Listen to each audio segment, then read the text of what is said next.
201번 문제. 다음 영상을 참고하여 산업용 로봇 안전 매트에 대한 각 물음에 답하시오. 산업용 로봇이 있는 울타리를 작업자가 문을 열어 산업용 로봇 아래에 있는 검정색 매트를 밟는 모습을 보여준다. 실제 영상에서 이런 검정색 안전 매트를 보여줄 것입니다.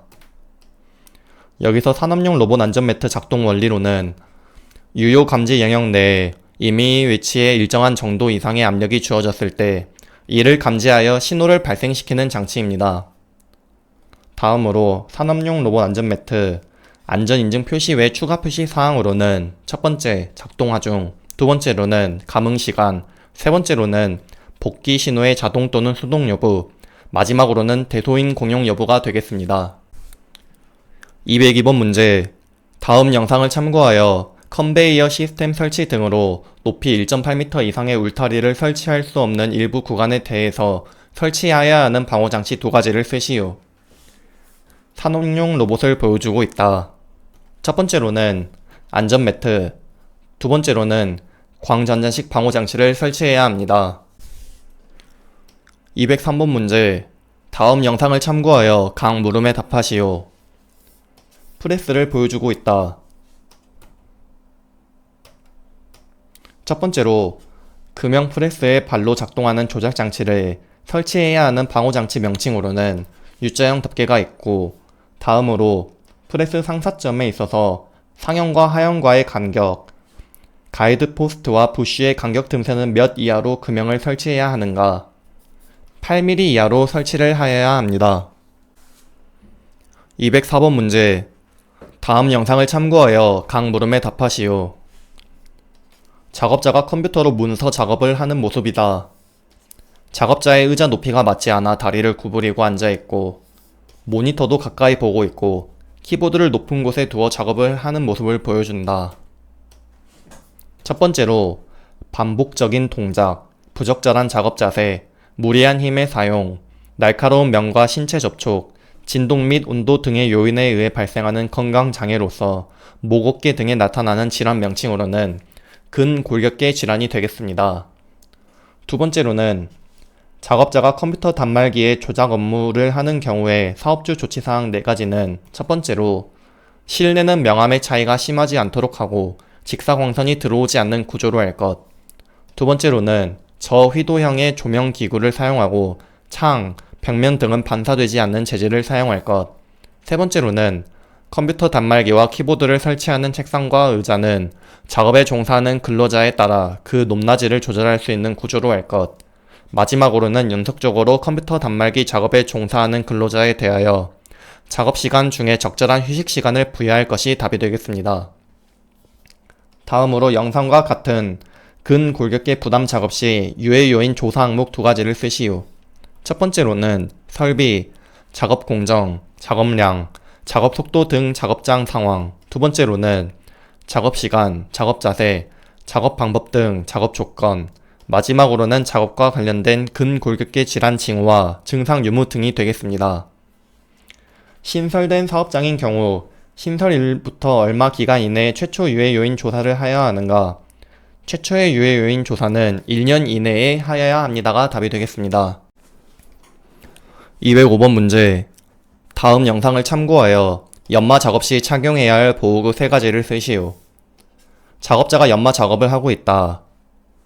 해당 연마 작업에서 착용해야 할 보호구 첫 번째로는 눈을 보호해주는 보안경, 두 번째로는 호흡기를 보호해주는 방진 마스크, 세 번째로는 연마 작업에 대비하여 귀를 보호해주는 귀마개, 네 번째로는 연마하는 가공물이 튀어올라 머리가 다치는 것을 보호해주는 안전모, 다섯 번째로는 연마 작업 시 실이 아닌 가죽으로 만들어진 진동 방지 및 협착 방지용 안전장갑, 여섯 번째로는 연마하는 가공물이 튀어 발이 다치는 것을 보호해주는 안전화가 되겠습니다.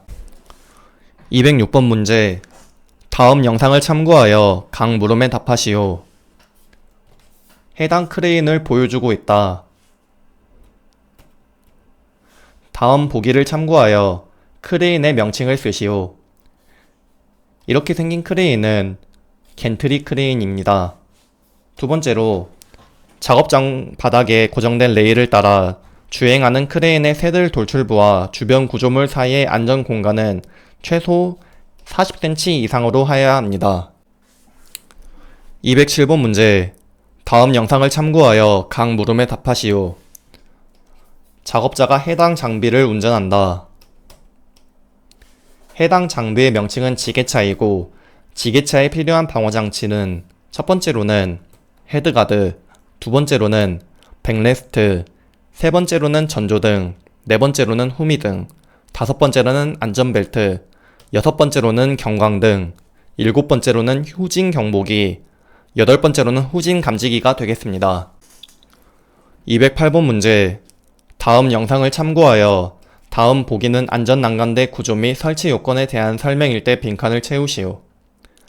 해당 문제는 영상을 안 보고도 풀 수 있는 필답형에도 출제된 법규 문제입니다. 첫 번째로는 상부 난간대, 바닥면, 발판 또는 경사로의 표면으로부터 90cm 이상, 두 번째로 발끝 마기판은 바닥면 등으로부터 10cm 이상의 높이를 유지할 것, 다만 물체가 떨어지거나 날아올 위험이 없거나 그 위험을 방지할 수 있는 망을 설치하는 등 필요한 예방 조치를 한 장소는 제외한다. 세 번째로 난간대는 지름 2.7cm 이상 금속 파이프나 그 이상의 강도가 있는 재료일 것이 답이 되겠습니다. 209번 문제. 다음 영상을 참고하여 위험 요인 3가지를 쓰시오. 작업자가 지게차 포크 위에서 전등 교체 작업을 하다가 다른 작업자가 지게차를 움직여 작업자가 바닥에 추락하였다. 해당 지게차 작업의 위험 요인 첫 번째로는 지게차 포크 위에서 작업하여 추락의 위험이 있고, 두 번째로는 작업자가 포크에 올라탄 채 지게차를 움직여 추락의 위험이 있고, 세 번째로는 기동장치에 잠금 장치를 하지 않아 다른 작업자가 지게차를 움직여서 위험하고, 네 번째로는 열쇠를 별도 관리하지 않아 다른 작업자가 지게차를 움직여서 위험하게 될 수 있습니다. 210번 문제. 다음 영상을 참고하여 사출 성형기에 대한 각 물음에 답하시오. 사출 성형기를 작업하던 작업자가 사출 성형기가 멈추자 안을 들여다보며 사출 성형기에 끼인 이물질을 제거하려다 손이 끼이는 사고가 발생하였다. 해당 재해 발생 형태는 끼임이고 사고의 원인인 물체인 기인물은 사출 성형기가 되겠습니다. 211번 문제. 다음 영상을 참고하여 사다리식 통로를 설치하는 경우 준수사항 3가지를 쓰시오. 단, 견고한 구조 관련 내용은 제외하고 범위나 치수를 포함한 내용만 쓰시오. 해당 문제는 영상을 안 보고도 풀 수 있는 필답형에도 출제된 법규 문제입니다. 그리고 해당 답안은 5가지인데 3가지만 암기하시면 되겠습니다. 첫 번째로는 발판과 벽과의 사이는 15cm 이상의 간격을 유지할 것, 두 번째로는 폭은 30cm 이상으로 할 것, 세 번째로는 사다리의 상단은 걸쳐놓은 지점으로부터 60cm 이상 올라가도록 할 것이 답이 되겠습니다. 다음 내용은 사다리식 통로 등을 설치할 때 사업주의 준수사항 내용입니다. 검정색으로 되어 있는 부분은 범위나 치수를 포함한 내용이고, 빨간색으로 체크한 부분은 그 외 부분이니 체크하고 넘어가시면 되겠습니다. 첫 번째로는 견고한 구조로 할 것, 두 번째로는 심한 손상, 부식 등이 없는 재료를 사용할 것, 세 번째로는 발판의 간격은 일정하게 할 것, 네 번째로는 사다리가 넘어지거나 미끄러지는 것을 방지하기 위한 조치를 할 것, 마지막으로는 접이식 사다리 기둥은 사용 시 접혀지거나 펼쳐지지 않도록 철물 등을 사용하여 견고하게 조치할 것이 답이 되겠습니다.